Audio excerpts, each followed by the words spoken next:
अस्सलाम वालेकुम नाजरीन, मैं हूं आपकी मेज़बान आमना फ़ारूक और मेरे साथ हैं ज़ानुर रहमान, अहमद नदीम और अलीशा हमीद। नाजरीन, आज हमारे साथ मौजूद हैं सर नासिर बशीर, जो कि एक मुअज़्ज़िज़ शायर, कॉलम नगार और दयाल सिंह ग्रेजुएट कॉलेज के सीनियर उस्तादों में इनका नाम आता है।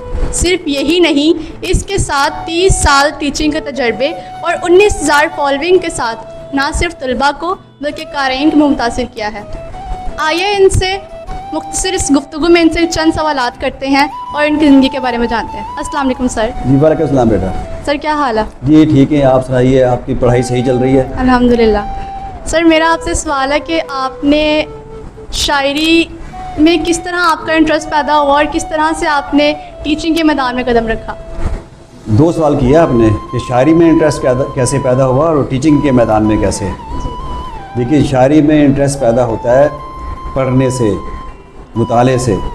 जब आपके घर में फ़िज़ा ऐसी मुयस्सर आ जाए जहाँ किताबें ही किताबें हों और जहाँ जिनमें शायरी की किताबें ज़्यादा हों। मेरे वालिद साहब के पास शायरी के बहुत सारे मजमूए थे। मैंने बचपन ही में गालिब और हाली और तिमीर तकीमीर और वली दकनी की शायरी पढ़ ली थी और मेरे वालिद साहब अपनी शेर याद भी कराया करते थे जब मैं प्राइमरी में था।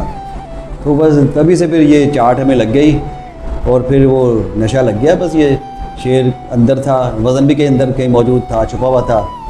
तो असल में ये तमाम फ़नून आदमी के अंदर कहीं ना कहीं छुपे होते हैं, बच्चों में छुपे होते हैं। बस उसको फिर दरियाफ़्त करना होता है उसे।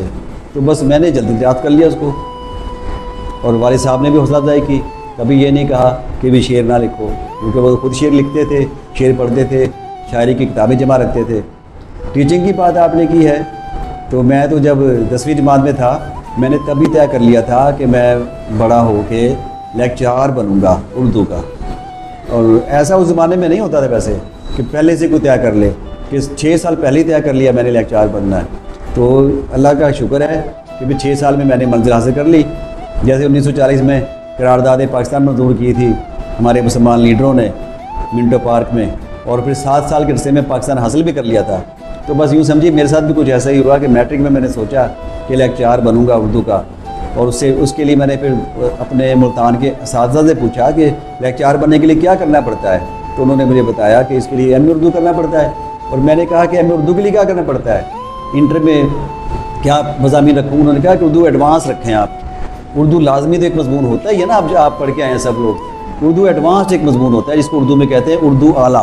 वो बहुत मुश्किल अदब होता है, उसके अंदर कदीम क्लासिकल अदब होता है, लेकिन मैंने बचपन में घर में पढ़ रखा था वो।